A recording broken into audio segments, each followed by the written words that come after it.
That is unfortunately my only word of Arabic. I wish that I knew more. I would love to be able to talk with you this morning in your own language. I want to especially thank Fadel and Shireen and their daughter Fatima for their generosity and hospitality to me while I've been in Cairo. They've taken me into their home, shown me your amazing city. You were building magnificent libraries when no one had ever heard of the United States of America, and it has been a real privilege to be here this week and to meet so many amazing people. We've been having a great time with a group of 46 teachers doing a professional training in positive discipline, and I am just amazed at all of this. It's really quite stunning. I don't think I've ever seen anything like it back home. It's really interesting. I began working with parents and children almost 20 years ago with a small agency in my hometown of Reno, Nevada. We are famous for our casinos, unfortunately, but there are some really lovely people who live there. And I went the first time to sit in on a parenting class because I thought I might be interested in learning how to do this one day. There were 8 parents and me, and the gentleman who was supposed to teach the class never showed up. So I taught it, and I knew nothing. It was wonderful training on how to be humble, but I fell in love. And I've been working with parents and children ever since. I'm now a licensed therapist in Reno. I work with children, teenagers, couples, individuals in my office, and I learn far more from them than they will ever learn from me. I looked at the flyer for this amazing event, though, and I noticed something in my biography, and I wanted to clear it up right away. It says that I am a world-renowned parenting expert. So let me be the first to tell you there is no such thing. I have one son. He is 28 years old now. He is practicing law in Las Vegas. I miss him every day. He lives in another city. But he would be happy if he were here to tell you that I am not an expert at all. I made lots of mistakes in raising him. He would be also happy to tell you what they were. So part of me is very glad he's not here. But there is no such thing as an expert on parenting. I was sort of an expert sometimes about my own individual child. But I've never met you, and I've never met your children, and while I love your culture and your country, I do not know your culture and your country.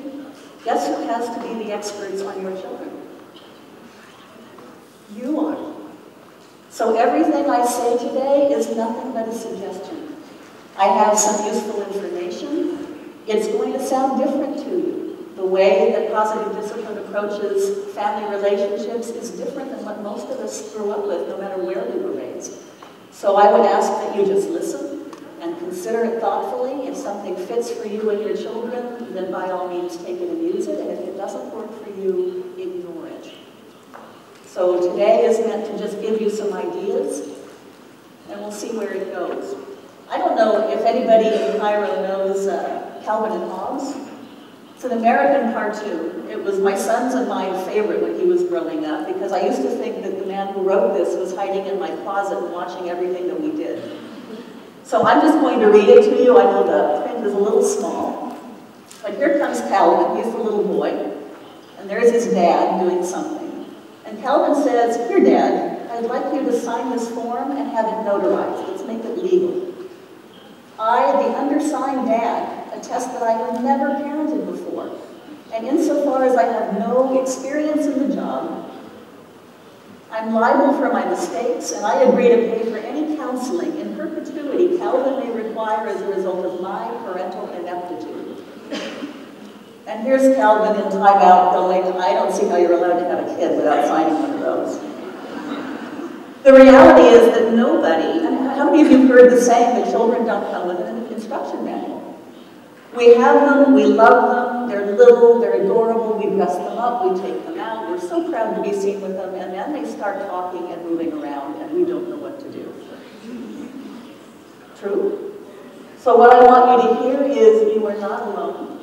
I have given talks like this literally around the world. I've never been in this part of the world before, and it's an adventure for me, but I've talked to people in Singapore and Australia and Canada, all across the United States. And one of the things I've learned is that while we may be different in some ways, we're also very much the same in others. And parents everywhere have many of the same questions. So those of you in the front of the room, take around and look behind you for a moment. Look how many people are in this room. Isn't it wonderful to know that in your community you have so many people who care about their children and wanting to know how to do it in the best possible way? Just so that you know, uh-oh, I did the same thing Shireen did. There we go, that will work.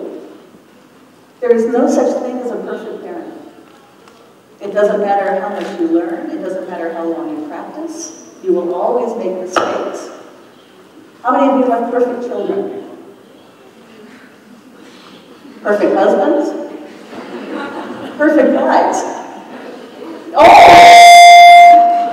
So my apologies. We have some perfect people in the front row, just so that everybody knows.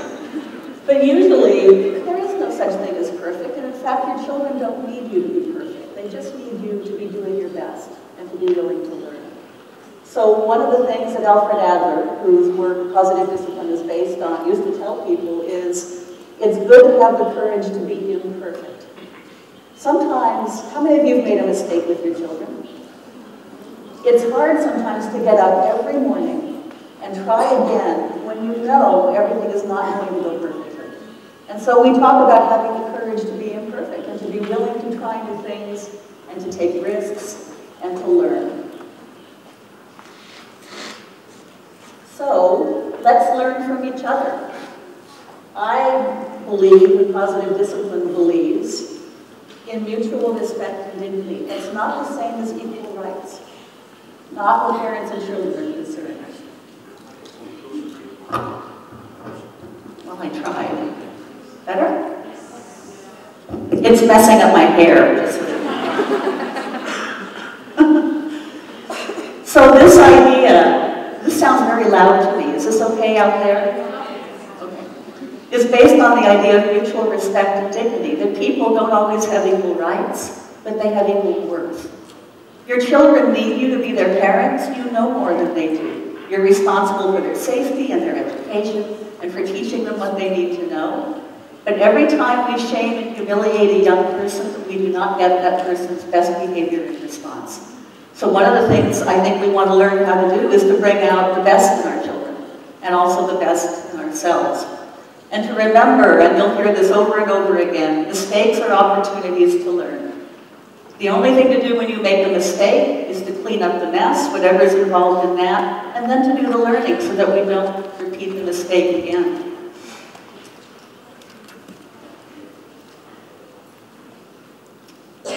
So let me get you to think about something.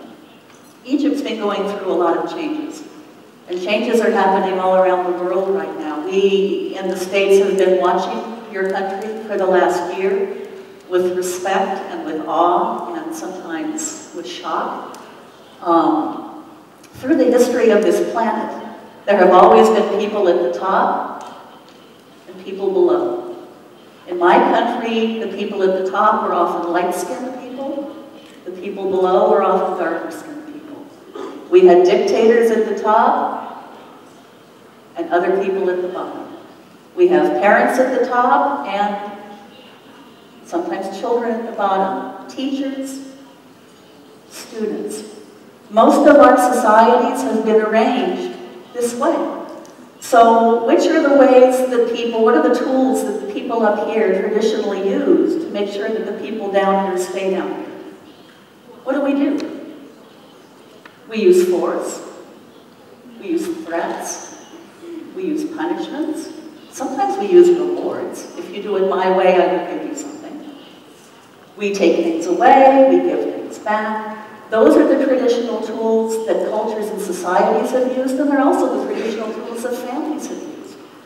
But things are beginning to change. And what's beginning to happen is a more horizontal, equal approach. So now, if people are practicing mutual respect and dignity, now what are the tools that we use? And people often don't know. We're familiar with this way. We know how to do this. How many of you were raised in a traditional family with punishment and reward, and if you misbehaved, something bad happened to you, and that was supposed to teach you to do better next time? Anybody? That's the way most of us were raised. Positive discipline is more about this. It's about discipline that teaches. It's about creating connection with children because we've learned that that's how they learn best. That's how you make change. But this is new. Egypt is just learning how to be a democracy. I know you're working on a constitution. I know you have presidential elections coming up. I wish you the best. We've been a democracy for more than 200 years and we still get it wrong all the time. Democracy is tough. And what's even harder is change. How many of you love change? Just love to change everything. Really? That's unusual. Most people resist change, even when it's change that they know is good and the change that they know is right. Change is hard. Anybody ever tried to break a bad habit? Someone waved a cigarette at me. Okay, how easy is it to break a habit? It's not easy at all. So when we talk about change, and particularly change in the relationships that are closest to our hearts, our relationships in our family, it's good to take your time, and it's good to be thoughtful, and it's good to give a lot of consideration to what you want the end result to be. Positive discipline is based, just briefly, I want you to understand where all of these ideas came from. It was based on the work of a man named Alfred Adler, who lived more than 100 years ago. He actually lived in Vienna, Austria. He was a colleague of Sigmund Freud. Have you ever heard of Freud? You know, the guy with the couch and the rings, and he was weird. Okay, you don't need to pay any attention to Freud. Adler and Freud didn't get along at all. They disliked each other completely. But Adler had a different way of approaching things. Instead of just looking at what he thought might be going on in someone's heart and brain, he looked at the quality of the relationships that they had. And what he began to observe is that people did better when they were treated with respect, when they received encouragement, when they had the opportunity to know their strengths and to build on their strengths. And when they made a mistake, if the response from people in authority was to teach them rather than to punish them. So when World War II began to approach, Alfred Adler and one of his students, Rudolf Reipers, moved to the United States to escape World War II. They were both Jewish. And they began the first parenting classes, long, long ago. So what we're doing today is actually an old idea. He called his child guidance clinics. And he would have parents bring their children to his office and he would watch what happened. And rumor has it that he wasn't always the most polite of people. But he would begin focusing not just on what the child did, but on what the parent did. You see, your children all think you know what you're doing. They think that the way that you do it is the way that it should be done, and the way that it's done everywhere. So they make all their decisions about the way the world works based on what you and I do. And that was the beginning of looking at parenting not as some magical, mysterious thing, but as a skill that could be learned. How many of you have taken a class to learn how to do something? Play tennis, knit a sweater, cook a different kind of food, raise a garden. This is no different. Parenting is a skill. And the more we practice and the more we get good at new ideas, the easier it becomes. So let me ask you a question. If you could walk out of this room this afternoon with the answer to one question about your children, what would it be? What's one problem, one challenge you would just love to be able to solve? What are the things that children do that drive you crazy? And usually, normally I love to hear what you're saying, and this is far too big a room. But the things that people usually say, depending on the age of their children, are fighting, not listening. By the way, how many of you have children who don't listen? There's nothing wrong with their hearing, folks. They can hear you, they just don't want to do what you're telling them. How many have children who whine, who fight with their brothers and sisters, who don't do their homework, who want to break all the rules? So those are the kinds of things that parents come to workshops like this to learn about. But let me ask you another question. And if you're comfortable, just for a moment, where you're sitting, close your eyes and just think for a moment. Think about one of your children. And imagine that 25, 30 years has gone by. And it's a holiday, and your child is coming home to visit your family. and you hear a knock at the door or the ring of the bell, and you get up and you go to the front door and open the door, and standing there on that doorstep is your child, now a fully grown adult. Who do you want that child to be? If you could give gifts and skills and character to your children, what would be important for them to have? And what people often say is, I want my child to be responsible. I want them to be happy. I want them to have good relationships, a happy marriage, children of their own. I want them to be successful. In the US, somebody always says, not in jail, and not living in my back bedroom. I want them to have a good sense of humor, to be compassionate, to be generous, to be people of good moral standards. Right? And what's interesting is that parents often tell me, and I've done this little activity with parents all across the world, what people often tell me is they've never actually thought of parenting that way before.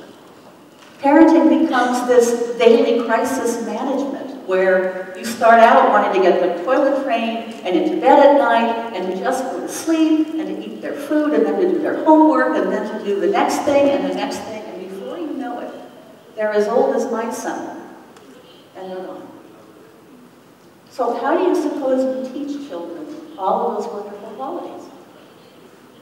Would you believe it if I told you that that first list that we came up with, that's actually your raw material, your learning opportunities. The whining, the chores that don't get done, the homework that didn't get turned in, that's how you teach your children responsibility and courage and compassion and to be accountable. That's how it's done. So behavior challenges now invite opportunities for teaching the characteristics you hope your children will develop for the future. How many of you have thought of misbehavior that way before? Misbehavior is a great opportunity. It's a great opportunity because it gives you the chance to teach your children what you want them to learn. I often suggest that every parent have a list like this of their own because families are different. I've put some values up here. You probably can't see them in the back of the room. But here are a whole bunch of challenges, and here are some characteristics and life skills that other parents have come up with. Self-discipline, responsibility, self-confidence, courage, desire to cooperate and contribute, communication and problem-solving skills, honesty, a sense of humor. There are lots of them. But every father and mother needs to have an idea in their own family what they want for their children because that becomes your roadmap. There's a saying in the States that if you don't know where you're going, you'll probably end up there. We need to know where we're going. What's your destination with your children? Who do you want to come back to visit you in 25 years? And that's the principle you keep firmly in mind, because we're not all the same. Some families, their main priority is education. For others, it's faith. For others, it's family or pursuing a certain, and that's up to you. You're your children's parents, that's your job. But if you know what you're trying to teach, you'll have a much better chance of success. Here are the questions that parents often are looking to have answered. How do I make my child obey? How many would you like an answer to that question? I'm struggling with this thing on my head. How do I make my child understand no? In a perfect world, if you look at your child and you say no, they go, but of course, mother. They go off the other way, right? How do I get my child to listen to me? How do I make this problem go away? But these are better questions. How do I help my child feel capable? We know that self-esteem comes from having skills, not from being praised and loved. Love is important. But children learn to have self-esteem and they have confidence in themselves when they know how to do things.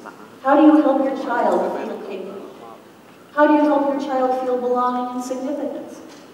Alfred Adler taught that the primary human need is having a sense of belonging and significance, what we call connection. And often I ask parents, what do you think the most important thing for your children is? And they always say, love. And love is critical But out of the 20 years I've been doing this kind of work, I have not ever met a parent who did not love his child. Sometimes what is missing is skill. And having a sense of belonging and worth is different than simply being loved. Belonging means there is a V-shaped space in my family, and even if I get things wrong, even if I make a mistake, even if I do that thing that Dad told me not to do and I do it anyway, I know they still want me and they love me and they will never turn me away. That's belonging. And believe it or not all children feel that. I've asked a lot of children, do your parents love you? And teenagers. And they tell me things like this. They love me when I do my homework. They love me if I get good grades. Now, I know those parents love their children all the time, but what's the message the children are getting? That love is conditional. And belonging needs to be unconditional. How do I help my child learn respect, cooperation, and problem-solving skills? Good judgment is not inborn. We have to learn these skills as we grow and mature. What we're going to learn later on today is some of the newest research about the human brain and what allows us to grow and change, what's going on in your child's mind and head, and your older child and your adolescents, so that you can work with their development to understand. But at the very beginning, children are born observing. And Jane Nelson, my partner in writing some of these books, often says that children are gifted observers. How many of you have noticed your children see everything? And sometimes it feels like they hear everything. But because they're so young, they don't interpret it the way adults do. They are not adults in small bodies. Their brains are entirely different, and they perceive the world entirely different. So being able to help them learn complicated concepts. How many of you have ever said to a child, share with your little sister? Any of you know adults who can't share? I do. Sharing is hard sometimes, especially if you're two. So learning these skills is harder than it looks. How do I get into my child's world and understand his development and his perspective? The world looks different when you're 3. It really does. Everybody is huge, and they take you to the mall, and they're striding around, and you're going like this. And you start yanking, and it's not because you don't want to go, it's because all the blood's drained out of your arm, and you just want your arm back. And sometimes parents forget what the world looks like to a person who's only this big. So being able to get into our children's perspective and share it. And how do I use every problem as an opportunity to learn for my child and me? I was doing a parenting workshop at a high school. So this would be children 15, 16, 17, and 18, the teenagers, in my home community of Reno, when they were having what they called character week. So every day they had a different character quality, and then they were learning and doing different activities about character. And on the day that I went to the school, there was a big banner over the front door. And their word for that week, or that day, was integrity. And the banner said, integrity is doing the right thing, even when no one is paying attention. And I thought, that is what I want for my son. To be a person of integrity, who knows what is right and who does it, regardless of the punishment or reward, or who is watching or what happens. But he does it because it's right. So how on earth do we do this? Isn't that an odd question? Can you love children too much? Can you? And obviously the answer is no. But parents do some really interesting things in the name of love. The examples I'm going to use are American examples, and I'm sure that no Egyptian parents would ever do any of these things. But we're going to talk about my neighbors and friends with you. Parents sometimes give their children everything they want. Toys, iPods, iPads, expensive clothing and shoes, expensive vacations, because they love them. Parents sometimes push their children and control their children because they love them and they want them to be successful. Does this ever happen in Egypt? So it's not love. I'm so relieved to hear that, by the way. It's not about love. It's about how we use love and what we teach. There's a lot of pressure on families. The one thing I have observed, besides your traffic and the week that I've been here, oh my goodness, I'm surprised everyone doesn't die on the roads in this country. It's just astonishing out there, is this. I believe Egyptians are on their phones more than Americans, and I thought that was impossible. It's constant texting. In our country, it's the teenagers who are doing this all the time. Here, I think it's everybody. We're tweeting, and we're texting, and we're Facebooking, and we're talking to everybody, and the phones are ringing all the time. What does that do to connection between a parent and a child? And I don't have time to talk about it today, and maybe the gentleman who's going to talk with you about digital technology and children later will mention this. But there's some very interesting research coming out of UCLA that the more children use screens, anything with a screen, it affects their ability to have social skills, and it affects the way their brain is wired. What we're learning is that people who are older now than about 29, 30 are what we call digital immigrants. Isn't that interesting? It's like a culture change. So I can use this fancy computer of mine with a little help from Fidel every once in a while, but I have to think my way through it. It is not a native language to me. My son, on the other hand, your children, on the other hand, are growing up with this from the beginning. How many of you have noticed your children can pick up a remote control and do anything with it? They don't even have to think about it, they just know how it works. But what they're losing is the heart-to-heart connection. I talk to teenagers all the time, and they'll say, my friend told me this and this and this, and I'll say, when did you talk to your friend? Oh, she was sitting at the other table, we were just texting. And I'll say, why didn't you get up and go talk to her? And they go, well, because it's easier to text. And part of me wonders what's going to happen to our human relationships if that's the way we continue to do things. There are so many distractions, so much stress. Do your children need lots of extra activities in order to be healthy? Do they need fancy computers and devices in order to turn out to be great people? Those things are all lovely. But where they're in the garden with you, where they're working on the car with you, which basically just means getting dirty and throwing things around. Or if they're older, learning to change a tire. That's actually connection between you and your child because you're talking, you're working, you're teaching. Children need that all the time. They need personal power and autonomy. This one sometimes is hard for parents and teachers. Do you think children should have power? Do you think children already have power? Anybody besides me ever lost an argument with a 3-year-old? It's no accident, no surprise to me that mine turned out to be a lawyer.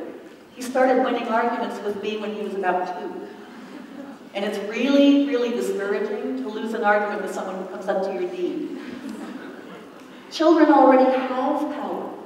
Autonomy is just a fancy word that means the ability to make decisions and to decide what I will do. By the way, there's 2 times in a child's life when they really love to have autonomy. One is when they're 2 and 3. Can you guess when the other one is?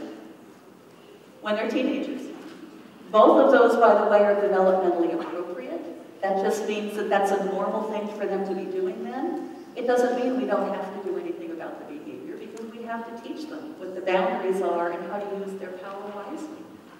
So children have power and they need to have a sense of power. People who don't have any sense of power are victimized and discouraged. When we talked about this before, the people on the bottom end of this ladder often have no sense of power, and it's not a good place to be. It's not healthy. But we want our children to have healthy power. So what they learn is to use their power to cooperate, to solve problems, right? Use their power wisely. Children need social and life skills. Children aren't born knowing how to do much of anything besides listen and watch. They're very good at that. But they have so much to learn in those first few years. They're learning language and how to get you to pay attention to them, how to get along with the other people in their family, how to work their body, what gravity is. If you have a child who's in a high chair and they take a handful of their food and they go like this. Your children ever do that? All the time. Do you know what they're doing? It's an experiment. If you have a very young child, everything they do is an experiment. It's how they learn about the world. So if you say to them, okay, here's the rule, don't cross that line. What is any self-respecting 3-year-old going to do? Do they do that to be defiant or to make you angry? They're testing you. And here's the interesting lesson in that. Your children need to know that they can trust you. And this is how they learn if you are trustworthy. So if mom says, if you cross that line, I am going to do this. They got to see if you mean it. Which means, don't say it if you're not intending to follow through. Lots of parents say lovely things that sound good in the moment, and then find that they can't follow through. If you don't pick up your toys, we're going to give all of them to the poor children. I have yet to see a parent actually collect all the toys and give them away. If you don't feed the puppy, we're going to take it back to the pound. That one doesn't happen either. And my favorite is the mother who told her daughter, if you don't get in your seat right this minute and fasten the belt, we're going to go to see Grandma without you. And the daughter was 6, and she knew that Grandma lived in Oklahoma and they were in California, and she knew Mom and Dad weren't going to leave her standing in the driveway, so she could just stand there and go. So there are all kinds of skills that go along with growing up, and our job as parents is to be teachers. The last thing the children need is kind and firm guidance, discipline that teaches. A lot of people listen to positive discipline and say, well, you're just being soft on these kids. You're just being permissive and wishy-washy. Kids are going to get away with everything. And I would suggest to you that that's not so. I am the world's biggest believer in discipline because children need those boundaries. They need to know that we're paying attention. They need to learn how to behave. They need to learn how to get along with other people. They need to learn how to be responsible and accountable, to be good citizens of the world. They do. But punishment doesn't work. And later today, I'm going to help you understand why it doesn't work and what you can do instead. The word discipline in English comes from a Latin word called disciplina, which simply means to teach. So when we discipline our children, discipline actually is something we should be doing 24 hours a day, 7 days a week, all the time. Because everything we do with our children is teaching them how life should be lived. Does that make sense? And it should be both kind and firm at the same time. Jane Nelson tells a story, and she had 7 kids, so she should know something about this. She tells a story on herself that when she was raising her children, she would be kind until she couldn't stand her children, and then she would be firm until she couldn't stand herself, and then she would be kind until... What we want to learn how to do is to do both at the same time. To mean what we say and to follow through, but to do that with respect and dignity and with kindness for the child. Research is telling us, believe it or not, that is the most effective way to give discipline.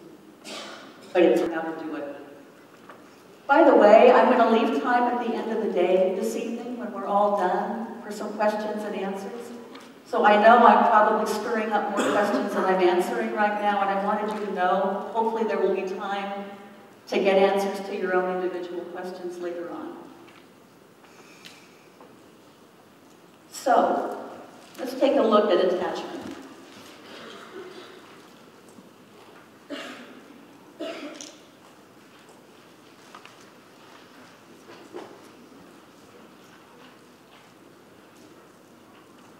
This is a long explanation, but it's worth knowing. Attachment is the quality of the bond between a child and their caregivers. It influences relationships with peers. Listen to all of this. Sense of security, resilience to stress, the ability to balance emotions, and the ability to create meaningful personal relationships in the future. Attachment is the foundation for learning about oneself and others. Well, how does a child get attachment? And the very beginning is something that we all know. The technical term for it, which you don't need to remember, is called contingent communication. It turns out to be the only parenting skill that crosses all cultures everywhere in the world. No matter where we go, parents and children who have a solid relationship with one another do this thing. And what happens is, a baby is born, and human infants are the most dependent creatures on the planet. If you look in the natural kingdom, if you look at a deer or some kind of jungle animal, from the moment they're born, they can do what? Run, stand up, eat. What can a human baby do when it's born? Cry. And fill its diaper. They do that too. But children depend on us to do everything. For the first, the beginning of a child's life, they can't even pick up their head. They can't roll over. They can't walk. So getting a parent to pay attention is actually a matter of survival for a human infant. Stop and think about that for a moment. Your children need to be able to get you to understand their need and respond to it, or they might not survive. So what children do is they cry. And in a perfect world, what parents do is they respond. So parents, children cry, parents hear the cry, they go to the baby. Oh, hello. How many of you have noticed after a while, you can begin to tell, can we turn that down just a little bit? It's hard to see. How many of you have noticed you can tell the difference between your child's cries? You know a hungry cry from a sad cry, from a frightened cry. Okay. So the parent responds, and hopefully they solve the child's problem, and then the baby goes back to baby fast. Well, what happens if that process doesn't work? What happens if a baby cries and nobody comes?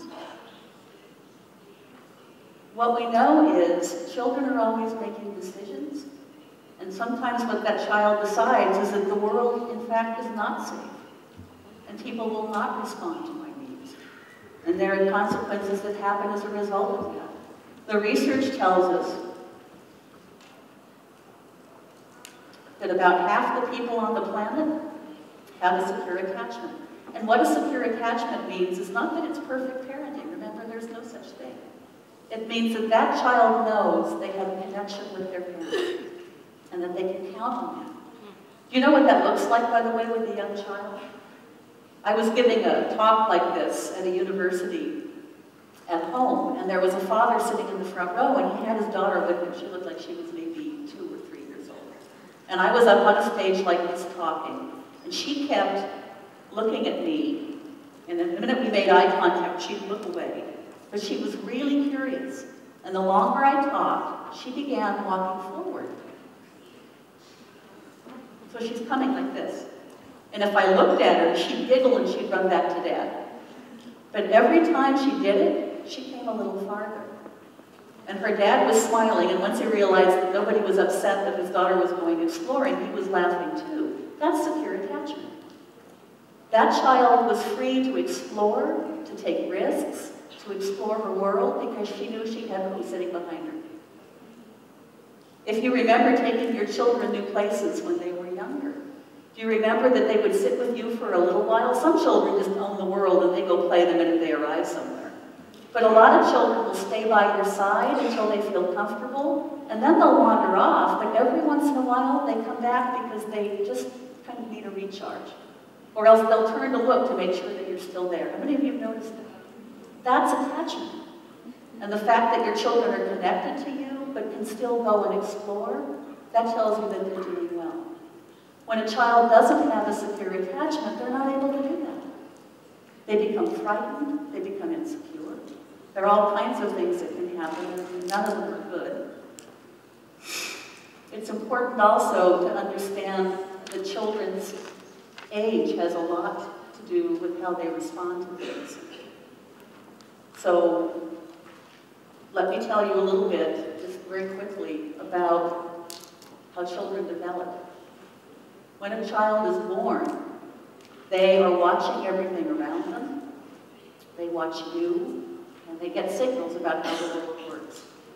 So what we know now from research is that the human brain is constantly growing and changing.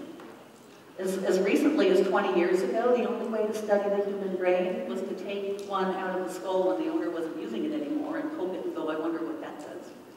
Now we have technology like functional MRIs and PET scans, and we can actually look inside the brain of a living human being. And we can watch them as they sing and work and play and relate to others, and we can figure out how everything works. So as a child is growing, how many of you have children who are younger than 3? Did you know that your young child has more than twice as many connections in their brain as you do? More than twice as many.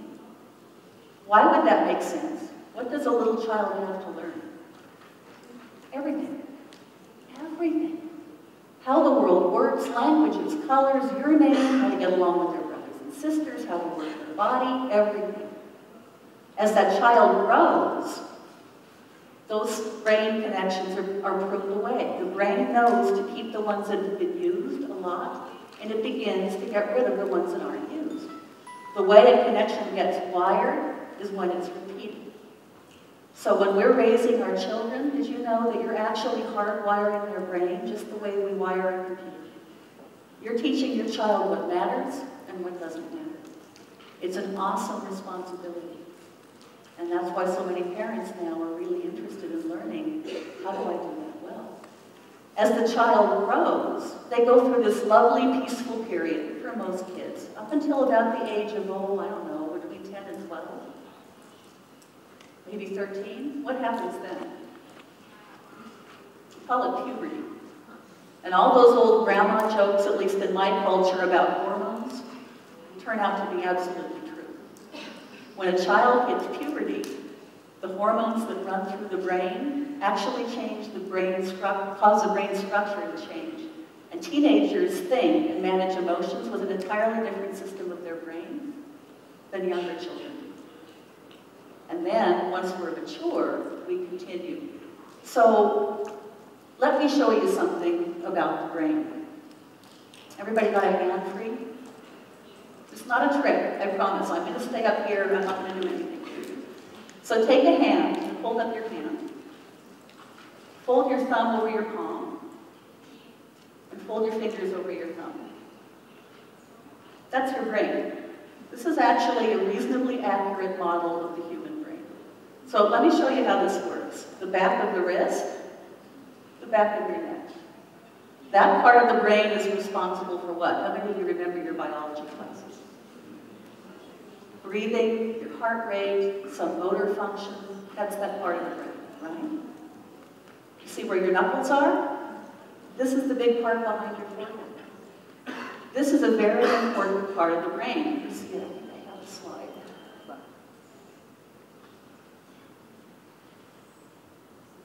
This is what we're doing. It's called brain in the palm of the hand. This is called the prefrontal cortex, and this is what it does. Regulation of emotions. That means being able to identify what you feel and handle it appropriately. Anybody have a child who has tantrums? Do you know why children have tantrums? It's because they don't know how to calm themselves down and they don't have words yet for what they feel. That's a mature skill. The prefrontal cortex does regulation of interpersonal relationships, how I get along with other people. It does what's called response flexibility. You don't need to know all these words, but it means if I'm angry, I understand that I have choices about what I can do. I can choose how I respond. I might pick something, or I might say, I'm really angry and I'd like your help. That's response flexibility. The prefrontal cortex handles intuition, understanding about other people. It handles understanding social events, self-awareness, morality. What's right? What's wrong?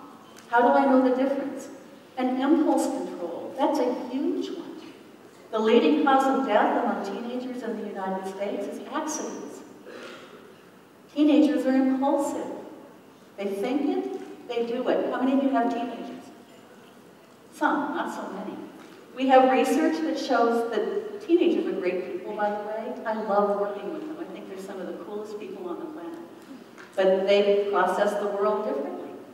So some teenagers know exactly what ought to be done. They know what the rules are. And we have research now that shows that if they're with even one friend, they'll make different decisions. So all of these things are in the prefrontal cortex. Do you know when this part of the brain matures? When we're 20 to 25 years old. 20, I know parents are always like, really? I have to wait that long? Yes, we do. It doesn't mean that a child doesn't have a prefrontal cortex. It's there. And it's doing these things, but it's not mature, it's not skilled. How many of you have noticed that your young children think it and they do it? They see something pretty out in the street and they want to run after it. They don't think about cars and traffic. Okay, that's impulsive. That means I don't have the ability to self-control.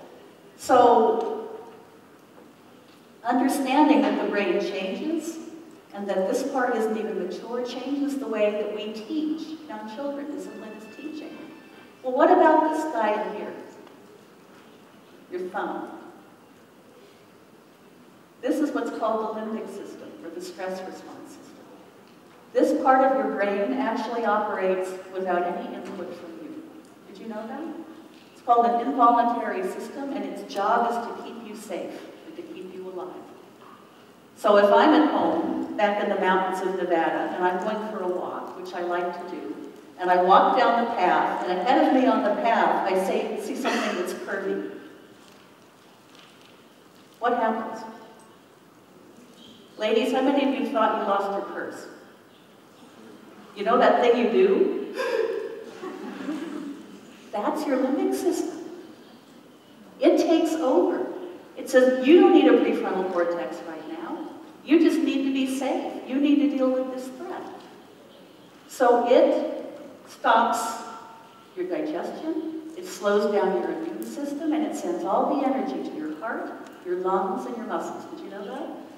So that you can do what? Run away, fight, whatever you need to do to protect yourself. In just a few milliseconds, I think it is, the prefrontal cortex comes back and says, oh, it's just a stick. But in that moment, what scientists are telling us is that your prefrontal cortex, which does all this great thinking, literally disconnects. Did you know that? So when we're really angry, when we're really frightened, we lose access to the part of our brain that actually does our problem solving. In parenting, we call that losing it. Flipping your lid. What do you call it in Arabic? Everyone know what I'm talking about? Anybody ever lost their temper with their child? Yeah, we all do. But what happens is when we go here, we can't solve problems anymore. So the first step has to be to get this back.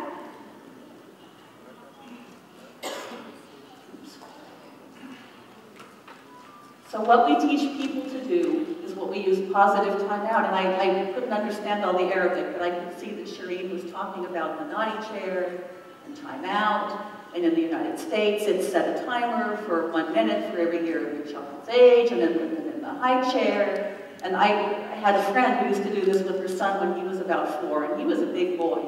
One day I was over visiting, and he was throwing his little toy cars at his mother. He was mad at her. So he was throwing cars at her, and she said, okay, that's 1. Do you count in Egypt? That's 2. And then he looked at her, because remember, we're going to do this. That's 3, and he throws another card, and she says, okay, you're in timeout. So she puts him in his high chair, clicks the tray down, and sets the timer for, I think it was 3 minutes. So what do you suppose happened next? He sat patiently and thought about what he did. No. He did this.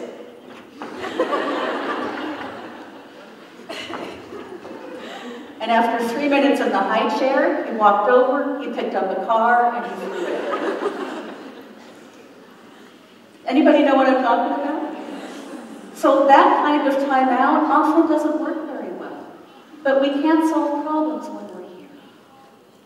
So what we have to do, and this is a change in parenting, it's what we call a paradigm shift. Before you can solve a problem, before you can do discipline that teaches, we have to get back to here.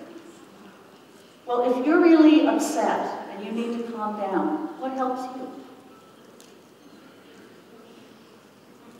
I know what helps me is taking a deep breath, talking to a friend, stepping outside for a moment. When my son was young and I was about to lose my temper, I would take the trash out to the garage, walk out and go, boom! And then I would walk back in. Whatever you do that gets you back to here is going to help you make better decisions as a parent. There's another thing that happens in our brain that's worth knowing about. Anybody heard of mirror neurons, like looking in the mirror? There's this interesting system that's in our brain that we didn't even know existed until about 10 years ago. And it was discovered by an Italian scientist who was working with monkeys and who was studying motor neurons, so how we move our muscles. So they had little monkeys sitting on a stool, and he was all hooked up to electrodes, and they would feed the monkey a peanut. Monkey would eat the peanut, and then his brain would light up, and they would study what lit up, and they were learning what worked in the brain. And one day the researcher comes walking in, and he's not thinking about much of anything, and he reaches into the bowl and he takes a peanut and he eats it. And the monkey didn't move. It's a true story, by the way. But his brain lit up. And it lit up exactly as if he had eaten the peanut himself. And the researcher thought, that was weird. So he went back and got another peanut. This time he watched the monkey and he ate it. The monkey didn't move, but his brain lit up. So what we now know is there's an amazing system in the brain that helps us mirror other people. And it works with physical movements, and it also works with emotions.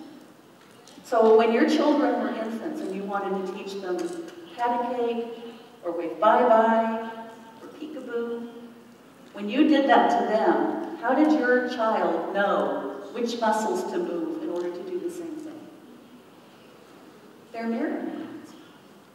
So if I want to, in fact, what's really interesting is if I'm walking with a good friend and we're having a great conversation, do you know we'll begin walking in step? And we'll begin breathing in the same rhythm. It's called attunement. Your mirror neurons are meant to help you connect with other people. So mirror neurons, it turns out, don't just work with our bodies, they work with our emotions. How many of you have noticed that you can walk into a room and even if it's totally quiet, you can tell that people have been arguing?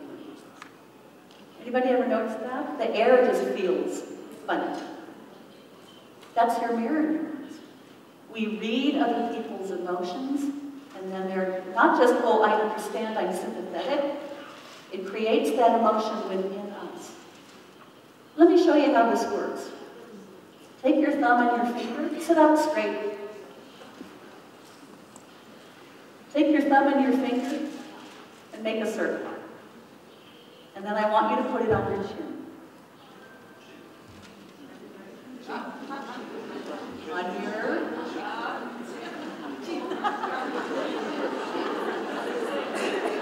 on your chin. Do they say in Egypt, do as I say and not as I do? Why did you do that? Congratulations, you all have working mirror neurons.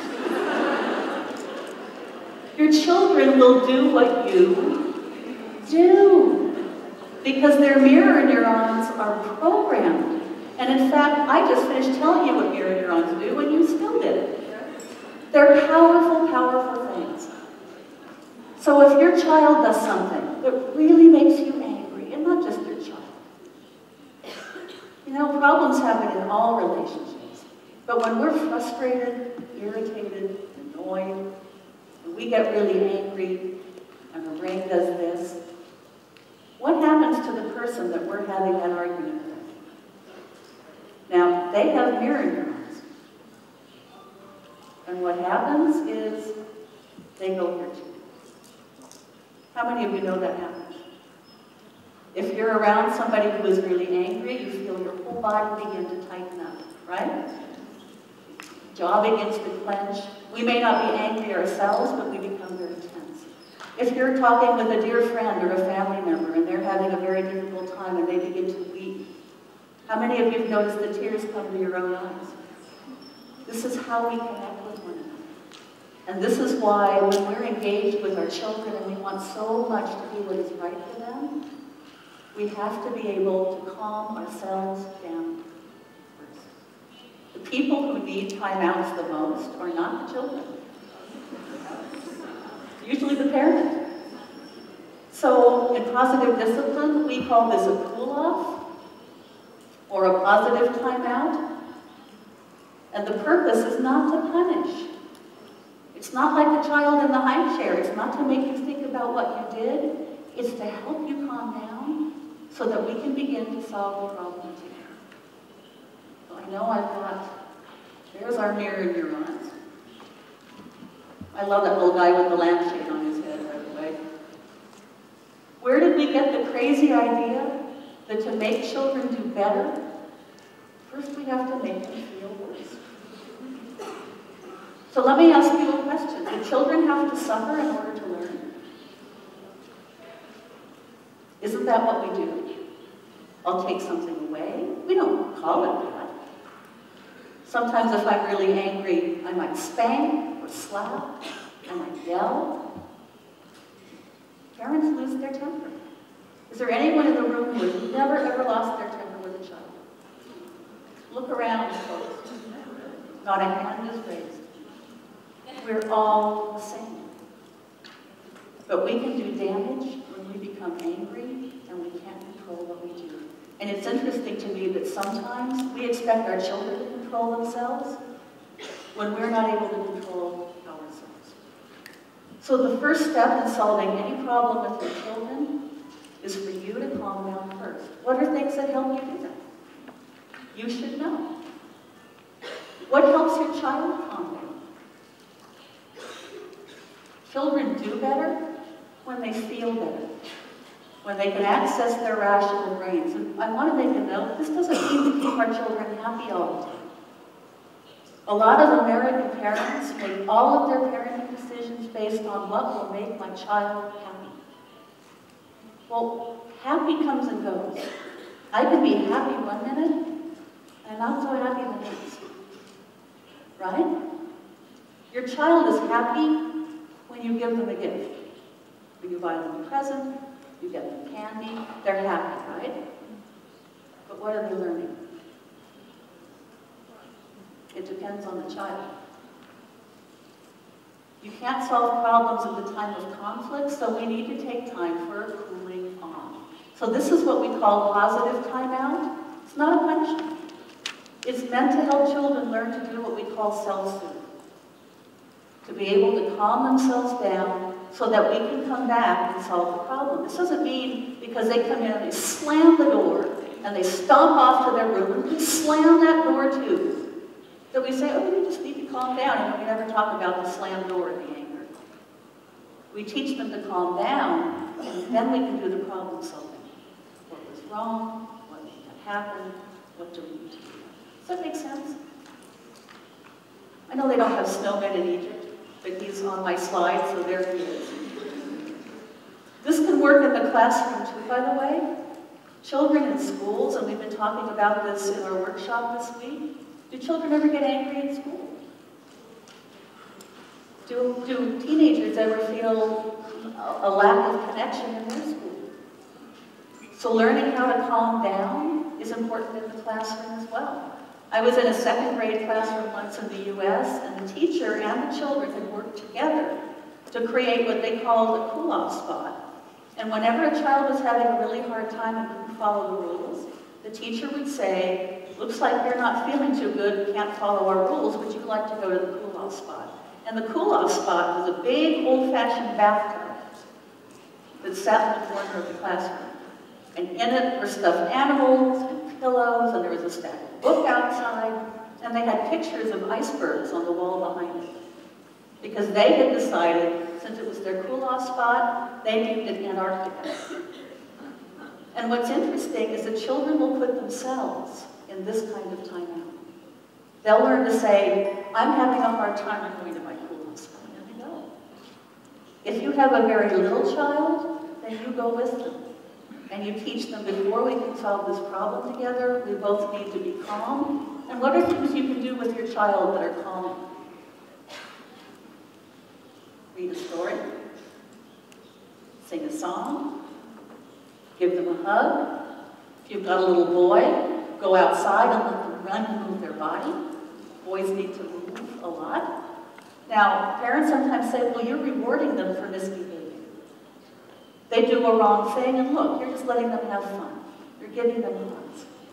Is that really what's going on? What we're doing is helping them calm down. And once we're both here, now what do we need to do? Figure out how to solve the problem. So we go back to what started in the first place.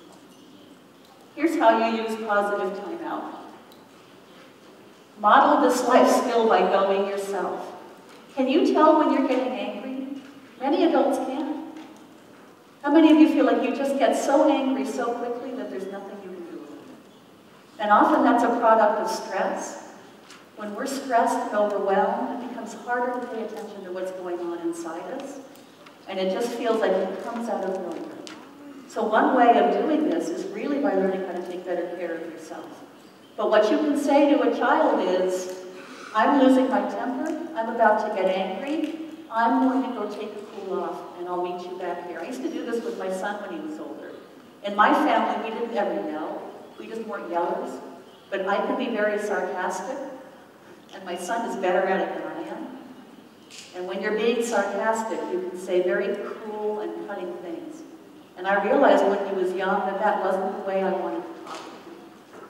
So I learned to say, I want to work on this problem with you, but the way you're talking to me right now is not appropriate.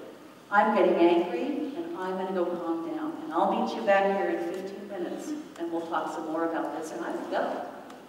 And usually within about 5 minutes, there would be a knock on my door, and it would be my son, and he would say, sorry, Mom. And once we were both calm, then we could go back to talking about whatever it was that had gone on. So this is only a first step. If you've got a young child, you can say, would you like me or a buddy to go with you? You can build a cool-off spot with your child. I was telling the story in the workshop this week about a father I worked with who got some big cardboard blocks, and they built a cave in his son's closet, and that became his cool-off spot. He would go crawl into his cave. He called me one day and he said, is it okay if he sleeps in his cool-off spot? He liked going there. Another little boy decided that when he wanted to cool off, he would be a dinosaur, and he and his parents would, and they would wind up laughing, and once they were reconnected, they could solve the problem. You can say to a child, would it help you to go to your cool-off spot? This isn't the whole answer. There are lots of tools that we're going to discuss, but this is such an important first step. And it looks at human behavior from a very realistic point of view.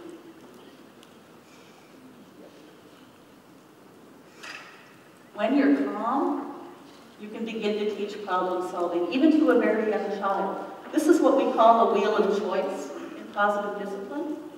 This is a really interesting tool. If a child is here, how much thinking can they do about what's okay for them to do right now? Remember that 2-year-old who's having a tantrum? He doesn't know what to do for himself. So sometimes what you can do is you make a wheel of choice. And when you're calm and happy, you put things in the pieces that are okay for your child to do when they're having a hard time. And we'll explain what some of these are. This one is from a classroom. So if 2 children get into a fight, some of the choices they could make are apologize, walk away, have a meeting, use an iMessage, ask them to stop, count to 10 to cool off, or go to another game.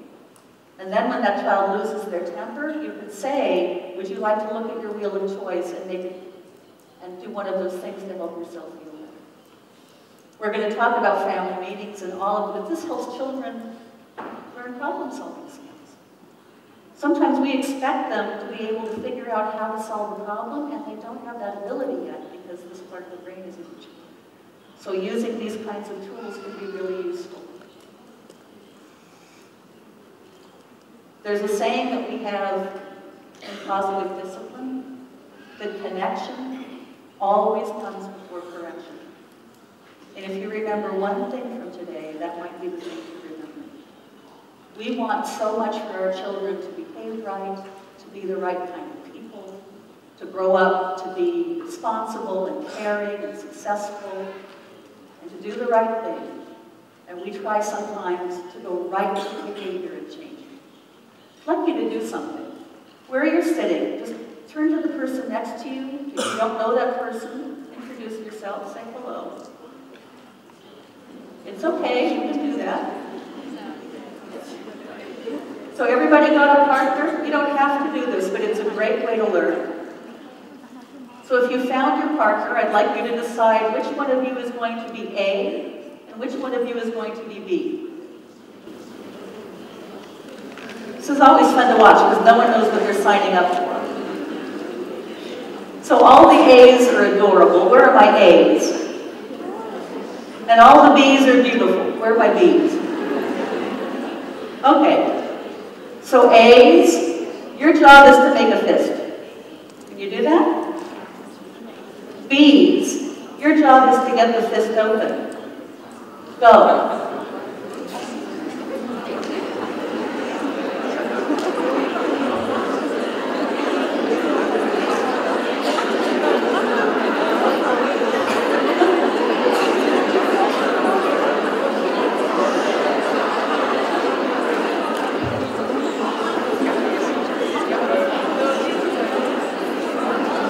So let me ask you a question. I actually think I saw a leg waving in the back of the room. Those of you who had the fist, while this was going on, what were you feeling? Powerful. What else? It's hard for me to hear. Yeah, stubborn. What people often say, as that person continued to pull on your fist, did the feeling get stronger? Yeah, now it's, I'm going to let you in. Okay, what were you thinking? I'm not going to give in, I'm not going to let them win. And what were you deciding to do? I could see teeth gritting from all the way up here. Those of you who were trying to get the fist open, how were you feeling?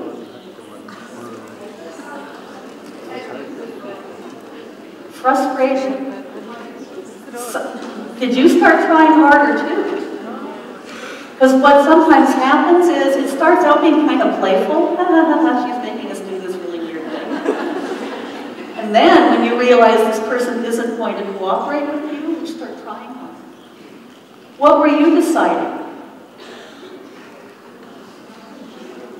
Failure is not an option. I have to get it open. How many of you, by the way, simply ask the other person to open their fist? It usually ends up being about 1 in 10. Why do we do that? So children who had to be on a special diet, guess what all of their power struggles with their parents were about?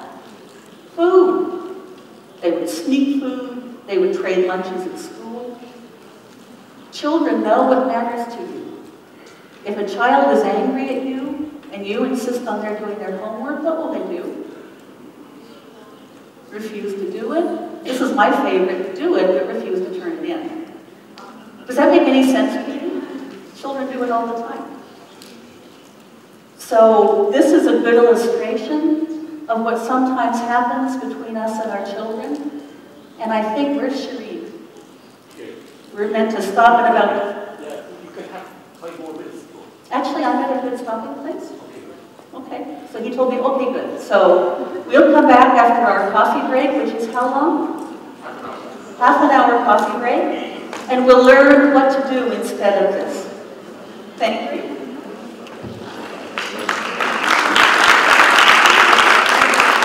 السلام عليكم. اللي عايز يصلي الظهر هيطلع بالاسانسير -3 وهيلاقي هناك الفولunteers بتوعنا موجودين بيعملوا جايدنج للمكان والقبله وفي مكان للستات وكل حاجه.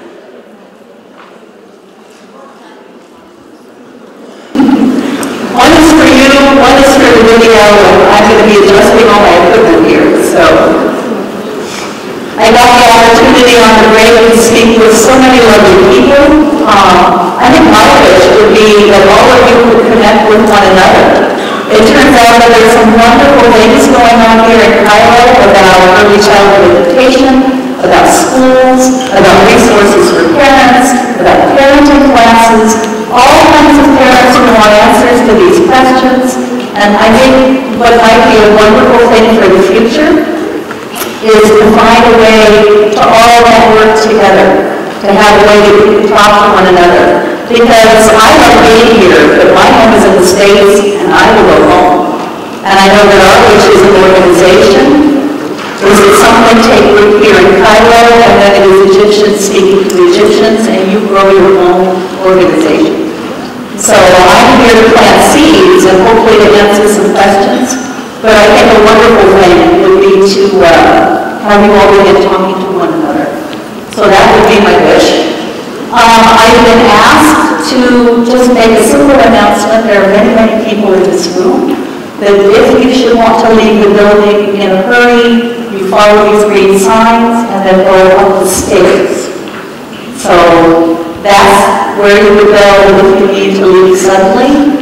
And I just wanted to make sure that we can all be safe and comfortable. The other thing,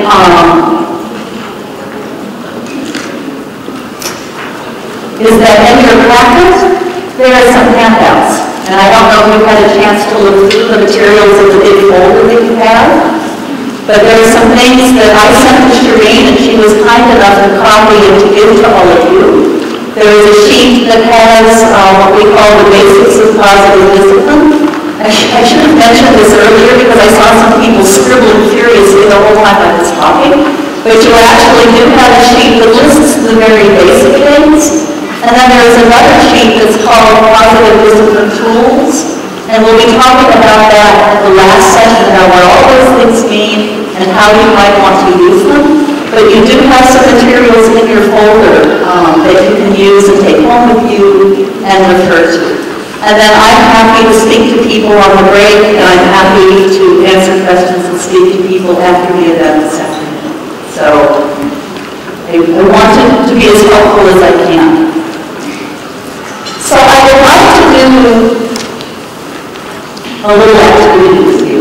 People always cringe when I say that.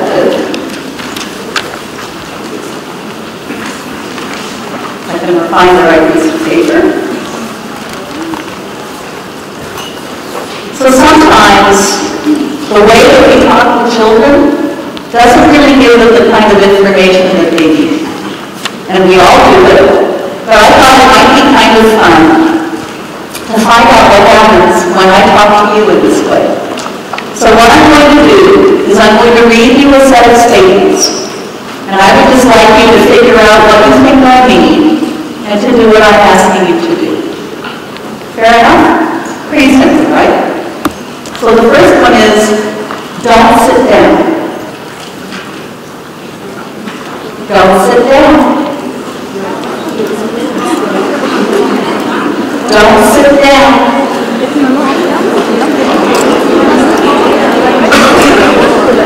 Don't put your hands by your side. Don't put your hands by your side. Don't close your mouth. Don't close your mouth. Don't open your mouth. Don't open your mouth. Don't look at me.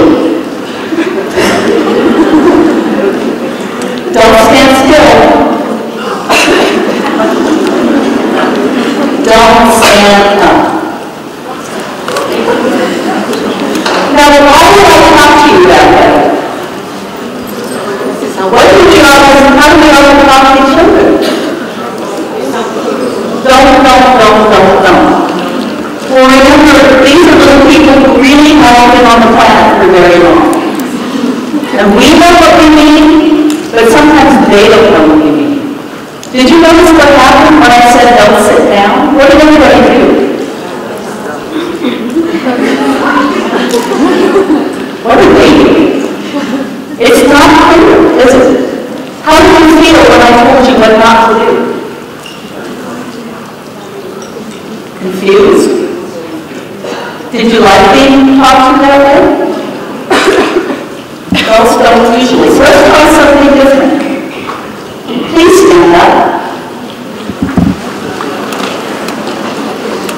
raise your hands. Please open your mouth. Please close your mouth. Please look at another person. Please sit down. Which felt better to you? Why? Was more respectful? Was it clearer? So how will language make a difference in the way that you talk to your child? Yeah, it makes more sense to tell children what to do. Give them information about what they can do, particularly if they're very young. Why do I say please to the child? We're teaching them. Did you know you were your child's role model every moment of every day? I was in a big store. Do you have Walmart in Cairo? I hope not. Yay! So I was in a Walmart in Reno, and there was a mother in line behind me, and she had a son who was maybe 9 years old. He and his little sister were not having a good day. They weren't getting along very well. He was poking her and kind of pushing at her. This is the thing American children do. And she turned around and she went, "Don't hit your sister." She made it hard. She just slapped him across the face. My apologies with the mic. What do you think is going on in that child's head when she says, "Don't hit"? Is it okay for me to do it because I'm big? So we often give children really mixed messages and we wonder why they don't know, why they don't do what we ask them to do. So this is a very simple example, but giving children clear information about what you would like them to do. Is it okay for children in your home to jump on the furniture? No. What if you have a little boy who's 5 years old, he's been in school all day, where he has to sit down, be quiet, follow the rules, do his work, and he comes home, and what does he need to do? He needs to jump. So if he jumps on your furniture, what might you say? Don't jump. Well, we've already learned what that feels like. What would you say instead? Looks like you need to jump. Where do you go and jump? And is there a place in your home or your garden where your child might be able to go? So being able to tell children what to do instead can be a really, really simple and useful change in your family life. I'm checking to see how long I have. Until 2:45, is that correct? Okay. We've done some talking about kindness with firmness. I've mentioned it, we're going to mention it again. But one of the things I wanted to look at is what are the other options? So if you imagine, I'm going back to math class here. So if you imagine a grid, so there's a line this way and a line this way. Remember those things, graphic? So on this one, at this end of the graph, it says low kindness. Not very much kindness. At the very top, lots of kindness. And on this axis, on one end we have low firmness, not much firmness. And on the other end we have high firmness, very firm. Well, that creates 4 different styles of parenting. So let's imagine for a moment that you're looking in the window of your next door neighbor, because we know that you all do it right all the time. But pity your poor neighbor if you don't know what they're doing. So you look in their window, and in one of those squares is a kind of parenting that is lots and lots and lots and lots of kindness, but no firmness. What does that look like? What might you see as you looked in that window? What would the children be doing? They might be spoiled. If we're being very kind to children, do we give them things? Do we let them do what they want? What about no firmness? Lots of parents worry that if they have rules, if they want a certain kind of behavior, their children will not like them or their children will not love them. American parents, I think, sometimes really worry about that. They would rather be their child's friend than their child's parent. And so we give children things and we want them always to be happy. We never want them to be disappointed and frustrated. We have soccer, football leagues in the United States, and they're wonderful. My son played in them, but there are no winners and losers. All the children get a vote. Did you do that in Egypt? Yeah. You know, what's interesting is if you go and talk to the children on the team, they know exactly what the score is. Okay, children, how many of you have ever lost a game? Tried something and failed? Often, people learn more from their mistakes and their failures than maybe from their successes.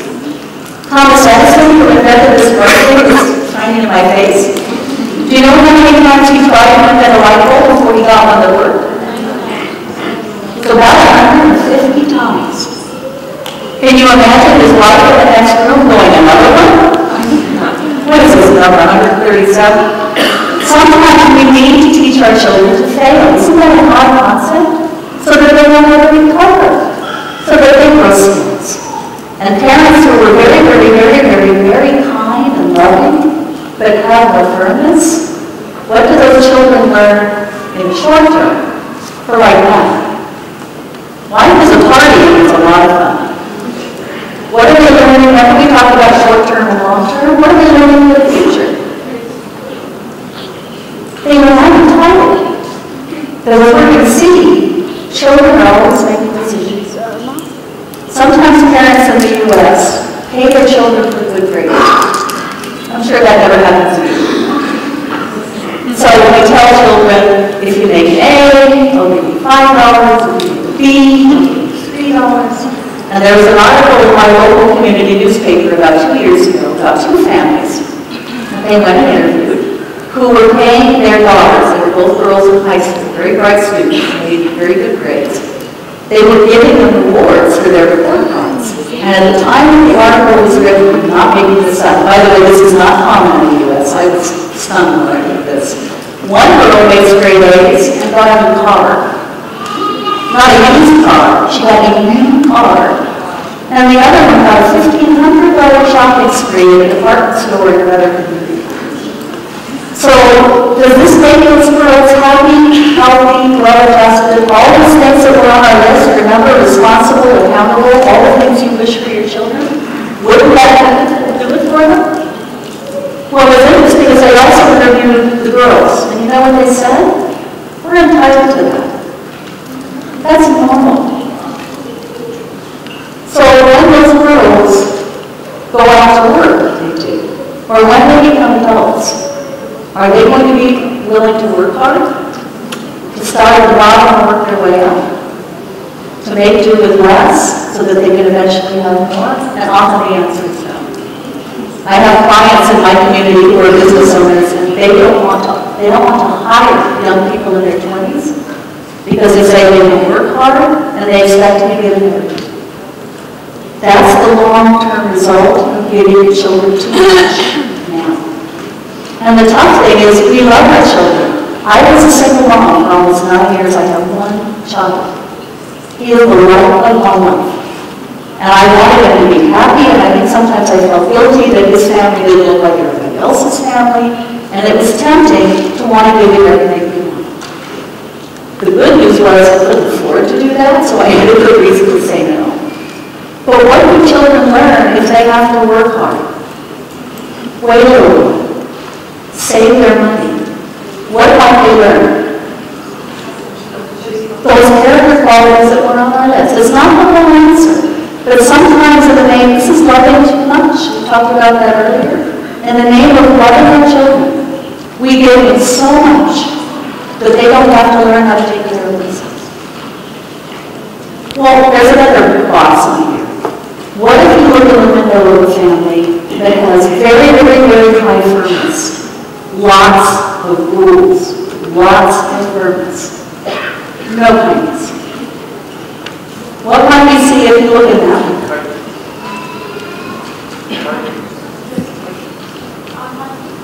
It might be unhappy. You know what? It might be really quiet on us. Those children might never really have short term, and we have long term. It could be cold. That connection piece might not be there as much. You might have compliance, but as we're going to learn, children are always making decisions. And there's this idea of what we call locus of control.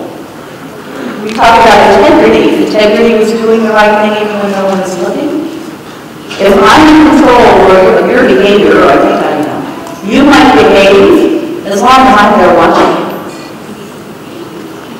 You might behave as long as I'm there to punish if you get out of line, or reward if you do what I want. But what do you do when I'm not looking? And the long-term result of too many rules and not enough kindness is often rebellion, defiance, or else children just get really, really good at being sneaky. This is the parent who says, don't ever let me catch you doing that again. And the child says, okay, I'll do it, but you won't catch me. So that's another parenting style. There's a third one, no kindness. No kindness. We actually have a word for that one. It's called neglect. And the research tells us that it is the most damaging, devastating thing you can do to human children. To have no connection, no rules, no structure, no trust, and no kindness. We talked about attachment before. These are the children who have no attachment. And the problem is, I only know how to do what I've learned and experienced myself. So if I grew up in an environment where I was neglected, and I eventually have children, what will I know how to do for my child?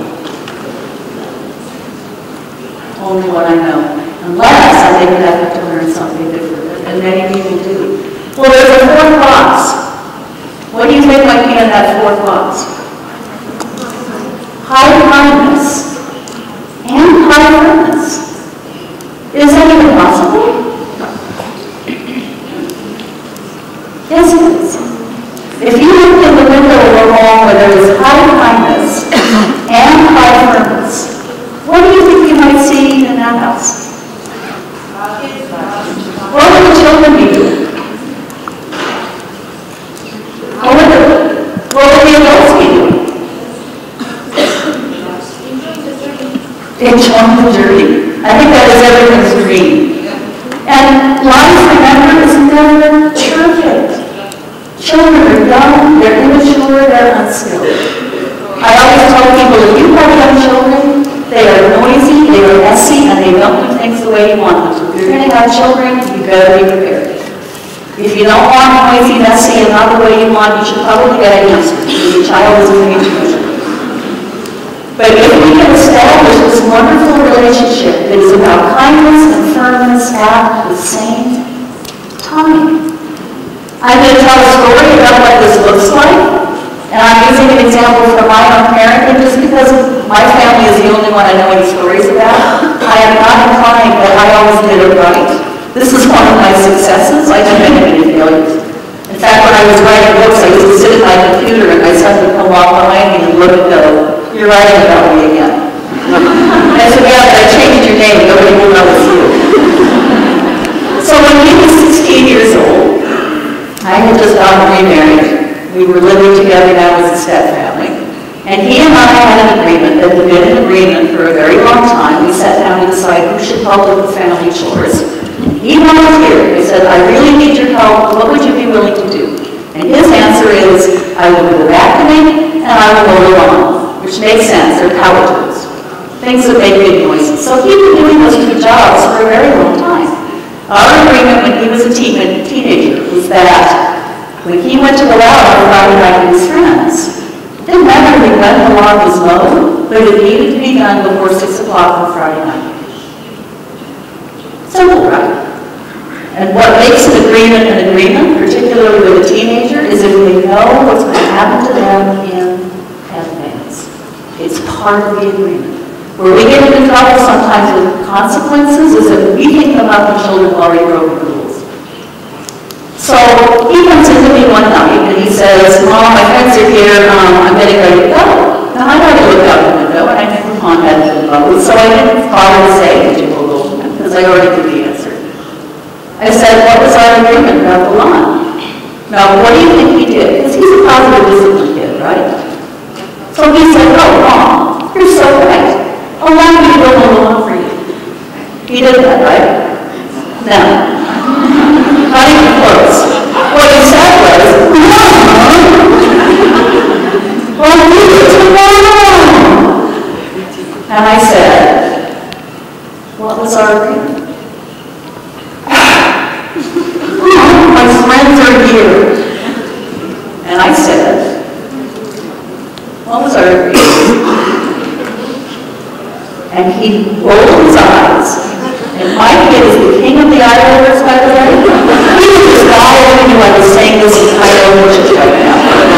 I used to think he was going to dislocate an eyeball.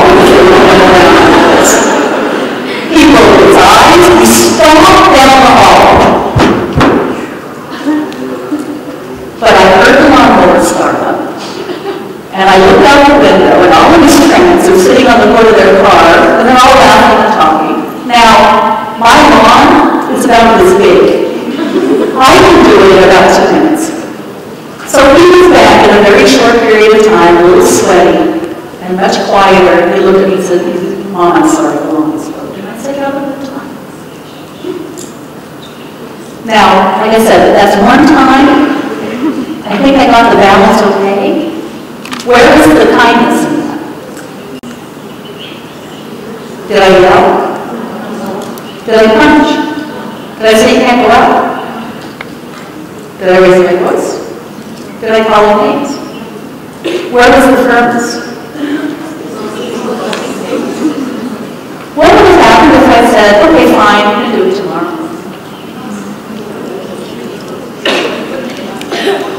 He would have learned that if I don't do something, this is what my mom would do.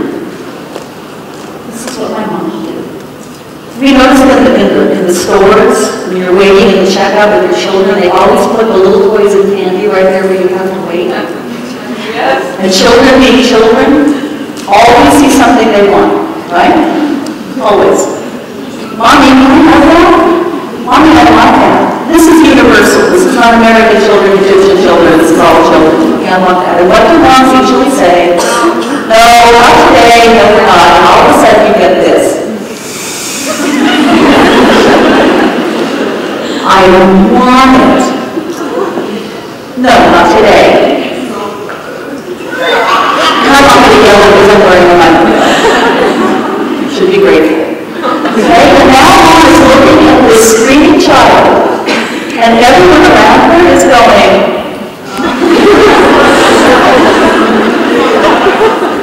that child is thinking with spanking. And so she does, what does she do? Here, just be quiet. Now, that child is making decisions. What does that child just learn? If I want something, I should cry. Have a tantrum. Did you know your children were paying this kind of attention to you?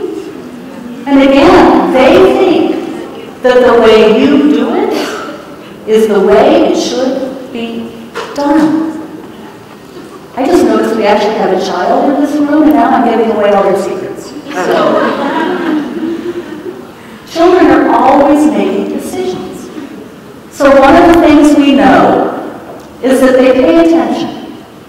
They are born paying attention. Remember, their survival depends on knowing how to get what they need to survive. But what happens is, every human being on the planet is different. And they make different decisions. So Alfred Adler said this 100 years ago, and I heard at a conference about a year and a half ago a man named Daniel Siegel, who was a neuroscientist at UCLA, say word for word exactly the same thing, and Daniel Siegel doesn't read Alfred Adler. But what he said, what they said is, what happens to you in life is not the most important thing. It's what you decide about what happens to you. Human beings are meaning-making creatures. We exist by making meaning out of life. So something happens to us, and we decide, this says this about me, It says this about other people. It says this about life. And then I make a decision about what I'm going to do in the future. So if you look at the child in the store, what are they deciding about themselves? What are they deciding about mom? What are they deciding about life? And what will they do in the future? What's really interesting about this process is that once we've begun to form our beliefs, we only let in information that already confirms what we already believe. My colleague Lynn Locke calls it having an unwritten rule book. Adler called it your private logic. And most adults have never really looked at what they believe. Why do we keep doing the things that we do? Why do we have bad habits and we know we should stop, but we don't? Why do we do certain relationships in the same way all the time? It's our private logic, and to us it has meaning. Your children do what they do because they believe it's going to get them something that they need. And what do your children want? What's the number one need? Anybody paying attention this morning? Belonging and significance. And if I can't get it in a positive way, yes, I'll settle for negative. Adler used to say that if a child is starving, he'll eat mud. So if a child is being ignored, or they just think they're being ignored, what are they going to do? Do your children know how to get their attention? Let's take a classic example. You have a child, maybe 3 or 4 years old, and then one day you come home from the hospital with another one. Now, first child has been the prince or princess of the castle for his entire life. Everyone who comes in says, oh, hello, they get all the attention. Parents are always talking to them. Do you know that firstborn children are much quicker to learn language than secondborn children? Why? Who are you talking to all the time? Adults. Absolutely. So that first child might believe what about me? I am important, powerful. Okay? And then mom comes in with another one, and now it's, oh, hi, Johnny. Oh, look at the baby. I brought a present for the baby. And so now you've got Johnny sitting over here in the corner going, who messed up my life? I didn't ask you to bring her home. In fact, I love her because she's my sister, but I don't think I like her very much at all. What do you notice that older children sometimes do when a new baby comes home? Anybody ever watch a child suddenly lose their toilet training? Suddenly they want a pacifier again? You have the baby and they want to crawl up in your lap? Why do they do that? What do they believe? What decisions have they made? Mom and dad love the baby more. So if I want that connection back, I must act like baby. So is that misbehavior? It's another way of looking at behavior. And in truth, if you want to change your child's behavior, all that stuff that we listed at the beginning of the workshop, in order to change it or to help them change it, you have to understand what they believe about it. Does that make sense? And the same behavior can happen for many different reasons. This is where you become the expert on your child, because no one on the planet will ever know them the way that you do. You know them. So instead of an immediate discipline action, what might work better is curiosity. Think of the behavior that your child does that you would love to change. Anybody who doesn't have one? Now think, when they keep doing that, what do they get? What do they think they're getting? And my guess is it's one of 4 things. They're getting a lot of your attention, right? They're getting a sense of personal power. They might be getting revenge, and yes, darling little children sometimes want to hurt back because they feel hurt. Or they may be so discouraged that they just give up. Either way, it's their mistaken way of getting a sense of connection and belonging. And if you can work with that, you'll do better at changing the behavior. Children are always making decisions. They make decisions about themselves. Most of these kinds of decisions, by the way, are made before a child is 5 years old. When we talk about early childhood education, this is why we focus so much time, so much education, and so many resources on children 5 and younger, and in some cases 3 and younger, is because this is where these decisions are being made. This is where attachment and connection happen. Children are deciding, am I good or bad? How would they do that, by the way? Where would they get that information? From us. Am I adequate or inadequate? Am I capable or incapable? I had a client in my practice once. He was 16 years old. He was extremely intelligent. I know this because I had seen his intelligence test. It was high. He was failing everything. You know why? He had a parent who said to him, "You're stupid and lazy and you'll never amount to anything." Thinking that that would motivate him to do better. And instead what happened is the son believed his parents. Children are always making decisions. They make decisions about others. Are they encouraging or are they discouraging? Can I trust this person? Can I not trust this person? They make decisions about the world. Is it a safe place? Is it a threatening place? For a lot of children, the world is a scary place. These are children who live in poverty. These are children who live with violence.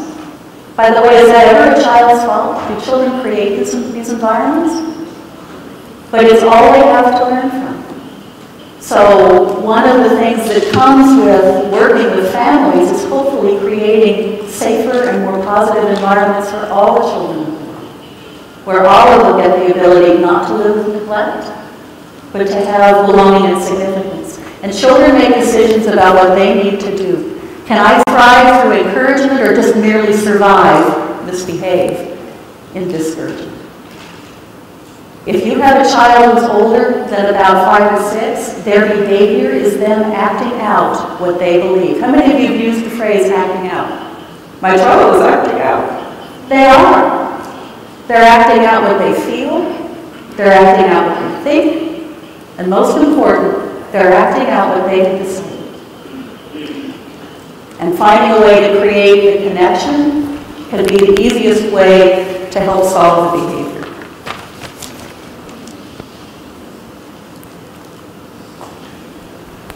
Anybody know this little guy? He looks familiar to me. There is always a belief behind the behavior. Misbehavior is actually a code. Did you know when your children misbehave, they are speaking to you in secret code?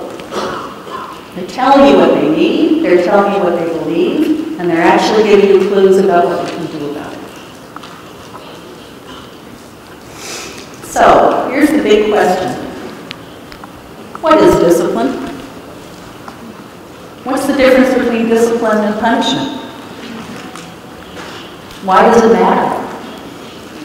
I had a colleague named Stephen Glenn who used to do this same kind of work. And he was at a workshop very much like this once, giving a lecture. It was different, but it had a lot of the same information in it. And he talked a little bit about punishment and spanking. And after the workshop was over, a woman came up to him and she was just incensed. And she said, "I was spanked and I turned out just fine." And his response, he was a very large man, so he always rested his hands on his belly.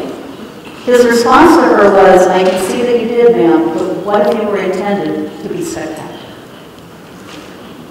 So sometimes we don't know what the long-term result of what we do is going to be. The word discipline simply means to teach. If I sit down and I have a conversation with a child, and it goes like this: what happened? What made that happen? What should happen? What will you do next time? Is that discipline? Not punishment. Is it discipline? Because it's teaching. Some children, honestly, this is the real world, need more than a conversation. So if you're going to use a consequence, and by the way, there are two kinds. A natural consequence is what happens naturally if we just don't even get involved. So if a child goes out and it's cold and doesn't wear a jacket, they will feel cold. If they refuse to eat a meal, they will feel hungry. There are some misbehaviors and some behaviors where the natural consequence is not acceptable. If a child decides to play in the middle of the street, what's the natural consequence? Not okay. And that's when adults have to step in and do something different. But whatever it is that we come up with to do should be teaching. I wish I had it written behind me. I wish I had like screens all over. But that list of goals and gifts that we had, that's what we want to teach. That's what we want to teach. Real discipline happens every day, and teaches the values on your list of goals and gifts. So what do we try instead? Anybody not know what these things are? By the way, why do parents punish? Because they're horrible people and they just want to damage their children. By the way, just so you know, I have spanked my child, yes I have. I've done all the stuff on here, more than once. Just so that you know. So there is no judgment here. Remember, are there any perfect parents?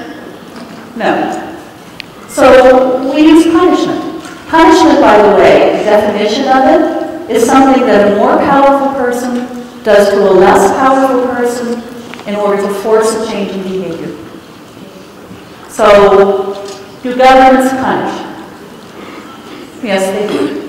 The example I love to use when I'm in the U.S., I don't know if I can use it here because I have to be honest with you, I haven't seen a traffic policeman since I've been in Egypt. But in the U.S., they have many traffic policemen. And we have speed limits, and they actually expect people to obey them. What a concept. So I love to ask parents, do you know what the speed limit is on the interstate highway out there? And they know what we like talking about. Of course we do. They tell me what it is. And I say, if you break it, and if you get caught, what's the punishment? What will happen to you? Well, I have to pay a fine, and my car insurance goes up, and I might have points on my license, and I might have to take a class. So I say, so if that happens, and you get caught, how many of you have ever had to pay a speeding ticket? And there are always hands that go up. And I say, how many of you never ever broke the speed limit again? And everyone laughs. So if punishment doesn't work for us, what makes us think how many of you think you should be able to punish your child one time and they should learn and never do it again? Doesn't happen. Part of it is because, remember, do they have a mature prefrontal cortex? No. So if you have a very young child, you're going to repeat the same lessons over and over again, not because they're stupid, but because they're new at this and they're just learning. And it takes patience and repetition and the willingness to help them really understand. Punishment by itself sometimes does more damage than good. We're going to look at that in a moment. What about rewards? Rewards are nice. Rewards are fluffy. They make us feel good. If you take out the trash, I'll give you a sticker. Schools, by the way, lots of schools love rewards. So the students get smiley faces, not so smiley faces. They get treasure chests, they get rewards and candy, they get pizza parties with the teacher, all for good behavior. If you're curious to do some outside reading on this, or if you're in the business community, for those of you who run businesses, here's a book that you'll find really interesting. It's called Drive by a man named Daniel Pink. I have no idea if it's available in Arabic. I know it's available as a down book. People who are doing the same job over and over and over again. You have a worker who is putting the same bolt on the same piece many, many times a day.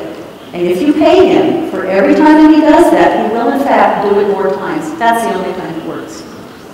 It turns out, you know, what really helps people be more productive, more creative, more motivated? Saying thank you. And saying things to them like, what ideas do you have for making this work better? For using encouragement, which we're going to look at in a little while. So a lot of our old ideas turn out not to be so good. Do you know the word grounding in Egypt? American parents ground their children. And that means a million different things. It means you have to stay in your room, you can't watch TV. It may mean you can't go out this weekend. It's basically taking away a privilege. Taking away toys. You don't share with your sister, I'm taking that toy away from you and I'll put it up on the shelf. Lecturing. None of you ever do that, but that was one of my favorite tools. I talk for a living. I use words for a living. I'm really good at it. And I had a tendency to go la la la la la la la all the time. And when my son was about 8, we were in the car and I was giving him the benefit of my incredible wisdom over and over and over again. And what was funny about this is he was absolutely respectful when he said this. He said, you know, Mom, he said, I really didn't understand it the first time he said it. I thought I was saying it so well, don't you think? Nagging? Anybody ever nag? By the way, if you ever do a lot of nagging, who's trained who in your family? And yelling. A parenting magazine called me a number of years ago and said, we're putting together an article of people who work with parenting and we want their #1 parenting tip. So what's your #1 parenting tip? You know what mine was? Stop yelling. Just do that. Just stop yelling. The writer was a little confused. She said, well, how do you do that? I said, if you feel that your mouth is open and your ears tell you your voice got louder, close your mouth and stop. If you want to be really brave, say to your children, I'm working on not yelling anymore. Would you let me know when I'm yelling? They will be happy, by the way, hoping this. And just so that you know, yelling to a child doesn't always mean decibel yelling. It often means intensity. Sometimes parents and children come into my office and the child says, your dad yells at me all the time. He's always mad at me. And the father looks at me genuinely confused and says, I don't raise my voice. But it's this I'm pointing to. The brows come down, and sometimes the finger comes out, and the glare comes. And by the way, how big are our children? And how tall are we? And this whole feeling to a child is yelling. If you simply stop doing that, I guarantee you life in your family will become more peaceful. Because if children grow up with a parent who yells, what do children often do in response? They yell back. How many of you know that from experience? So just simply stopping the yelling can be really, really helpful. Here are the 3 R's of punishment. So if I punish a child, particularly if it feels unfair to the child, and notice I said to the child, I don't know any parents who deliberately try to be unfair and mean to their children. But remember, whose belief controls behavior, yours or your child's? What matters is what your child believes. And if your child believes you've been unfair, have your children ever say to you, you weren't fair? Yeah, they do. So it's what they believe that matters. If they think a punishment is unreasonable, you might get rebellion. You can't make me, I'll do what I want. You might get revenge. I'll get even and hurt bad, even if it hurts my future. I had a 17-year-old client once, a young woman, very, very bright, wanted very much to go to university. Her father thought that he knew better than she when it was a good time for her to do her homework. So at 17 years old, he would make her sit at the dining room table every afternoon for 2 hours and he would supervise her homework. And she resented it, and she said, Dad, I really can do this by myself. I care about my grades. And he said, I don't believe you can get it done. You sit here and you do it when I tell you to. Now, did he do that because he didn't love her or because he did love her? Because he did love her. Okay? His intent was to be helpful. But she felt demeaned. She felt disrespected. She felt discouraged. So you know what she began doing? He could make her do the homework, but he couldn't make her turn in the homework. And so she stopped. She failed 3 classes. And in the U.S., her junior year of high school, which is when she was, is what colleges look at for admissions. And she sat on the couch in my office crying and said, I'm afraid I won't be going to college, but I couldn't let him win. And unfortunately, To children, sometimes it becomes a win. Remember the fist? Remember how that felt? It becomes a power struggle, and if it's about winning and losing, we've already lost.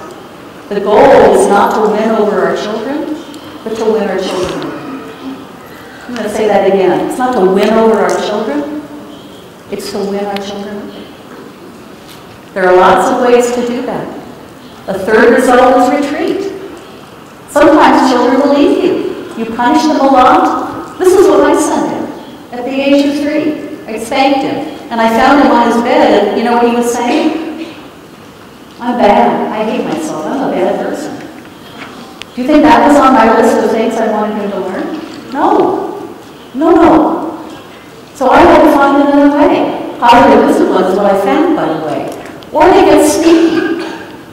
I just won't get caught next time. In the U.S., teenagers go out the bedroom window all the time. And sometimes they come back in the bedroom window, and parents are none the wiser. And again, I know that would never happen in Egypt. I know parents who put GPSs on their children's cars without their children know, so that they can monitor them. Who go through their backpacks and their books and read all of their papers to make sure they're not making any mistakes. How many of you know that children are much better at technology than we are? How many of you figured out you can't control them? We think we can because when they're little, we can pick them up and we can move them here, and it gives us this delusion that we're in control. But you know what? You never will. Can you control what your child thinks? Can you control what your child feels? Can you control what you feel? Can you control what your child is deciding? The only person that you control is you. And I don't know about all of you, but for me, sometimes that's very hard. So we can't control them. Punishment and all the things on that last list make us feel like we can. But remember this hierarchy we talked about before? What ends up happening if you push people down long enough? Something has to change. So what's the alternative to punishment? You want to know that, by the way? Is it time? Oh, I love this quote. Chaim Janot is an expert on early childhood, really interesting guy, and this is something that he wrote about spanking, which, by the way, people in all cultures do. And they don't do it because they want to hurt their children. They do it because they believe they're teaching their children a valuable lesson. I want to be really clear about that. I have done all these things, so I am not judging. But there are some things that the research is really, really clear about, and I love to share that. So when he wrote this, when a child hits a child, we call it aggression. When a child hits an adult, we call it hostility. When an adult hits an adult, we call it assault. And when an adult hits a child, we call it discipline. And that never made any sense to me. And I was relieved to find out that there's actually another way. We'll talk about this a little bit. Kind and firm at the same time. That's the box on our grid that we want to do. Here's the reason why. Kindness shows respect for the child. Do you want your children to respect you? No? There's two answers to that. They have to see two things. How do they know what respect is, by the way? Do you think a 3-year-old understands the word respect? That's a really complicated concept. So they will learn about it by watching you. One key is you learn to treat yourself with respect. That's important. So they see you taking good care of yourself. They see you modeling the skills that are important. They see you trying to be responsible, accountable, compassionate, generous. And they learn by watching. Kindness shows respect for the child, and they will learn respect when they see what it looks like and they feel what it feels like. I learn to respect others because I am treated with respect. And that doesn't mean I get to do everything I want. That's about being kind and firm. And my favorite little short phrase that you can write down and borrow from me, it's my gift to you, is, I love you, and the answer is no. Kindness with firmness. I love you, and the answer is no. I love you. I love you. I know. And the answer is no. And then do you give in later? No. So you know what they'll do? They'll cry. And then you get to do a positive timeout, a cool off, and help them learn to control their feelings and deal with disappointment. And as they get older, what are some other things you might teach them so that they can have that thing that they want? How to work, how to save. You can help them make a plan. And that's where the life learning comes from. Firmness shows respect for the needs of the situation. Children need discipline. They need to learn to respect boundaries. They need to learn to respect others. They need to learn how to behave in a restaurant, how to behave in the grocery store, how to behave with their elders, how to behave in a mosque or a church. They need to learn what is expected of them. So firmness is important, and they need to learn to respect you. You are their parents.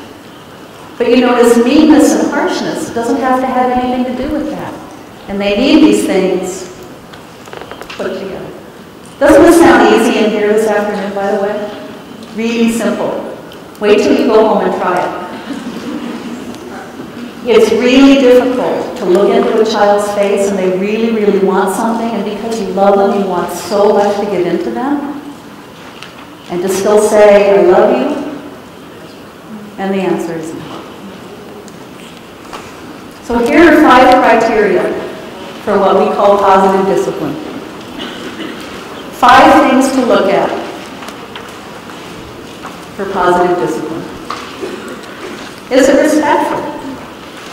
Is it kind and firm at the same time? And again, loving parents who want to teach their children do many, many things in the name of loving discipline that turn out not to be effective. And some of those things actually teach children lessons and cause them to make decisions that are not in their best interest. I've seen parents call time out, kneeling on rice kernels on the floor. Can you imagine what that feels like to a child? I work with it, and I'm not criticizing parents. I really am not. I'm sharing stories because we all look for tools that will work. And sometimes you can feel so desperate about your need to control your children that you'll try just about anything. I worked with a father for a while whose idea of time out was he drew a star on the wall that was about this much higher than his child could reach, and then his child had to stand and try and put his nose on that star until Dad said you can stop. What do you think that child was feeling? What do you think he was thinking? What was he deciding to do for the future? Probably not what his father intended. And again, we do many things in the name of love and in the name of discipline that turn out not to be helpful. So you can ask yourself when you come up with a plan for your child, is it respectful? Is it respectful of me? Because that's important. And is it respectful of my child's humanity and dignity? Does it help children feel belonging and significance? Good discipline can actually increase your connection with your child. Did you know that? How many of you had an argument with someone you love? How many of you are married? What the research is showing us is that when there's a solid connection, when 2 people have a really good relationship, friends, husband and wife, parent and child, it doesn't really matter who it is. When they're really well connected and they have a good attachment and a good bond and they have an argument and there's what scientists call a rupture. Anybody ever had that happen?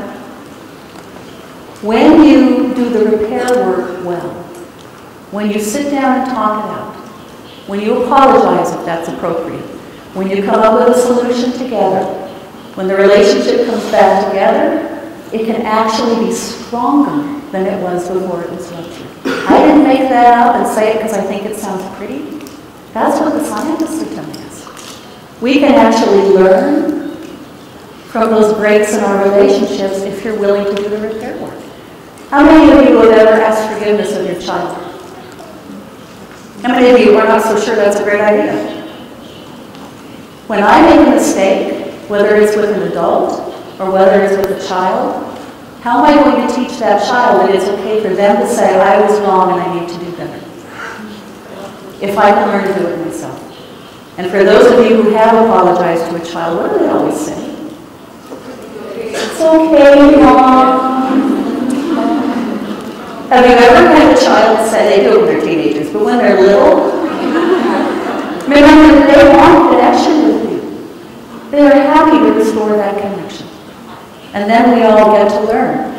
So having appropriate discipline, saying, I understand that you were angry at me. I get that you were angry at me. And it was not okay to throw something. So let's cool off, and then when we come back to talk, we'll find a plan so we can solve that problem. That actually makes you closer. Actually makes you closer. Is it effective long term? Remember, discipline teaches for the long term, not just for right now because I'm angry at you and frustrated, but because I want to teach those qualities that were on my list. So you can think, and here's how you do that. It's not magic. You don't need a crystal ball. You know your children. You spend all sorts of time with them. So you ask yourself, if I do what I'm thinking about right now, what will my child think? What will they feel? And what will they decide for the future? And if you don't like the answer you get, you don't do that thing. Does the same discipline tool work for every child? No. How many of you have more than one child? How many of them are exactly the same? So by the way, why are they different? They have the same genetic material, pretty much identical. If they're siblings, they're living under the same roof, they have the same parents. Why are they so different? They make different decisions about what things mean. And my own personal belief, and I can't prove this, is if you want to call it spirit or you want to call it soul, we are all unique individuals, but people respond to things in very different ways. So I've worked with men in my office who've had horrible childhoods, where they were abused, where they were neglected, where they didn't get the things they needed. And one of those people with P, educated, intelligent, run a successful business, have really good relationships because he decided, this isn't going to get me down, I'm going to learn what I need to learn, and I'm going to persevere and overcome. And this other person who goes through the same thing makes a different set of decisions. I must be worthless. Life is unfair. There's no point in trying because it will never work for me. Do they have different lives? What matters is what we decide. So you need to know your child well enough that you can have an idea of what they will decide when you do what they do. And do you know how you can tell if you were right? You just watch what happens. Just watch what happens. And if you need to correct it, you go back and do it different. Is your discipline effective long term? Does it teach valuable social and life skills for good character? Discipline is teaching. One of the most encouraging things that you can do with any human being is to teach them. Teach them things. What are you good at? What do you love to do? What can you share with your child?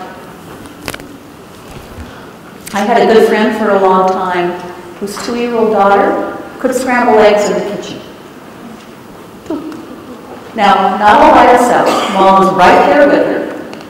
The children are always more capable than we give them credit. Why do you think they say I can't do it? If they don't do it, who will? Usually we do. You need to make your bed. I didn't make my bed. And then we walk by the bed and we go, and what do? We make the bed. So what does the child just learn? I don't have to do it. Mom will do it. Children are always making decisions. So if we want them to have good social and life skills, we build that into the discipline. So how do they learn to do that? We can model. You want children who can share and they're little, you show them what that looks like. I'm going to share my cookie with you. Look, you have a piece, I'll have a piece. We're sharing. You see what I'm after? Instead of just share with your brother. I don't know what that means and I really don't want to. Have you guys heard the 2-year-old's creed, by the way? This is what 2-year-olds believe. If you have it and I want it, it's mine. If I had it 5 minutes ago, it's mine. If it's blue, it's mine. There's a whole poster you can get that has that on it. That's developmentally appropriate for 2-year-olds. 2-year-olds believe the world, in fact, does go around them. Yes, it does. And that's because that's the phase they go through, so our job is to help them realize there actually are other people on the planet. But that's where they start. When I say developmentally appropriate, it doesn't mean that that's okay and that you said, oh, that's what they do in there too. It means they need teaching. So how do we begin to teach them to share and to consider the needs of others and to be empathetic? So does it teach valuable social and life skills for good character? I think this is actually on a handout that you have in your folder. And does it invite children to discover how capable they are and to use their power constructively? Children have power, and they can either use it to thwart you, to push against you, or they can use it to work with you. I bought a new home once. Again, my stories are not, oh, that's so wonderful, I did it right, but it's because they're the ones I know. So I had a new home, and in the States, they put in a nice little garden in the front yard for you with like one tree in the exact center of the yard. So lawn, one tree, but the backyard they don't do anything with, that's up to you. So it was coming on winter, and we had snow in Reno, and I had an active 6-year-old boy with very big feet. So he would go out in the backyard and run around in the mud, and then come back in, and footprints all over my nice beige carpeting. And because I am such a wonderful parenting expert, what do you think I said? How many times do I have to tell you? How many people tell you to come in? I'm so frustrated. And one day, you ever have these moments where you just kind of hear yourself? And I mean, this has been going on for a while. I was vacuuming the carpet, and I was so frustrated. I didn't have a lot of new things, and so it mattered to me that it stayed nice for a while. And my son was deliberately being bad. Did he go out there and go, no, he's being a boy. I need to get from here to there, and I need to do it as quickly as possible. So one day, more out of sheer desperation than anything else, I sat down with him and I said, I'm really frustrated. I'm trying to keep the carpet clean. You get mud on it a lot. And you may have noticed that I get a little upset about that when his head was going like this. So I asked him, if you were me, what would you do? Do you have any ideas about how we could solve this problem together? And you know what he told me? We could put a sign on the door. And I thought it couldn't possibly be that easy. So he went, and he got a piece of paper, and he went, and he got his markers, and he wrote in big letters, please wipe your feet. And he hung it on the outside of the door. And guess what happened? There was still some mud. But very, very, very, very little. And I would see him out there, and he would do this. Now, if I had made a sign and hung it on the door, would it have worked? No. Why do you think he started wiping his feet? It was my idea. It was my idea. I came up with it, and it worked, and so I will wipe my feet. It's amazing how creative your children can be when you ask them. Do you notice how I began that conversation? I feel. There's this whole thing about emotions. We believed, we humans, for a very long time, that what really matters in human development is logic and reason. So the ultimate goal of humans, I don't know if they had Star Trek in Egypt, but you remember Mr. Spock, live long and prosper? Everything should be logical. And that's not the way life works. It turns out, and again, not my idea, this is what the scientists are telling us, the energy in the brain, the juice that makes everything work, is emotion. Well, we're not always really good at identifying our emotions and expressing them respectfully. So one of the things that you can do that's really helpful for your children, children are not born knowing what their emotions are. They feel them, but they don't have words for them. So when you have a 3-year-old or a 4-year-old or even an 8-year-old and they have a tantrum and they're gone, they're here. Oh boy, are they here. Actually, they're there on the floor, kicking and screaming, okay? It helps to actually tell them what they're feeling. And so you can say to them, I know you're really angry at me. Because they are. Are our children ever entitled to be angry at us? I think they are. From their point of view, we can seem unfair. We don't give them what they want. They are disappointed. They are frustrated. You can't have, listen to this, you can't have a wrong feeling. Actually, your feelings are generated by your amygdala, which is in here. That's its whole job, and it's really good at it. So your feelings are actually only intended to give you information about what you need to do to take care of yourself. If you feel lonely, that's telling you you should do what? Go connect with somebody. You need to connect with somebody. If you're feeling scared, that means what? There might be something you need to look out for. If you're feeling happy, it means do more of this. We turn emotions into this big thing that's either right or wrong, good or bad. We're allowed to have some emotions. We're not supposed to have other emotions. And a lot of this is about culture.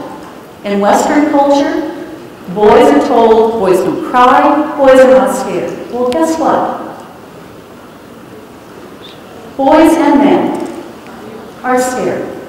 All human beings are scared. So what happens is when people believe that, I shouldn't have these feelings, they try to stuff them down and they never learn how to deal with them accurately. So helping your children identify their emotions and being able to say to them, boy, you're really mad at me, does not mean that they can throw something at you. I get that you're angry. What you just did was disrespectful. Let's both calm down, and then we'll figure out what to do next.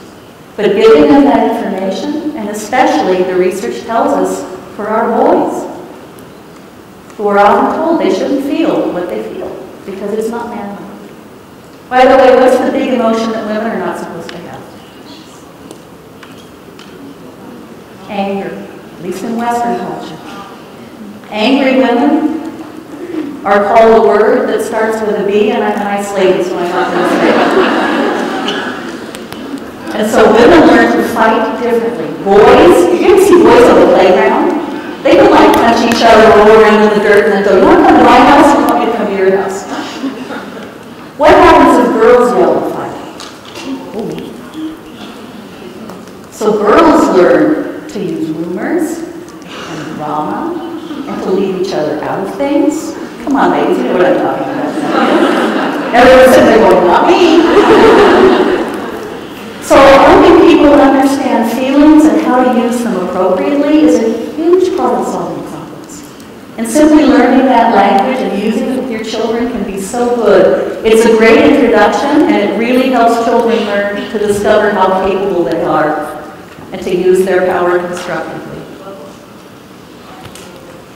Hello. There we go. So here's another way of looking at it. It's really easy to look for blame. I have people who come and sit in my office and they would love to talk all afternoon about whose fault it was. Well, you did that, and you did that. Well, you did that 3 years ago, and you did that 10 years before that. And when they're all done and they figured out whose fault it is, have they solved the problem? No. So in my world, blame is kind of a waste of time. If there's been a mistake made, we need to learn from the mistake and clean up the mess. But what matters is, can we find a solution?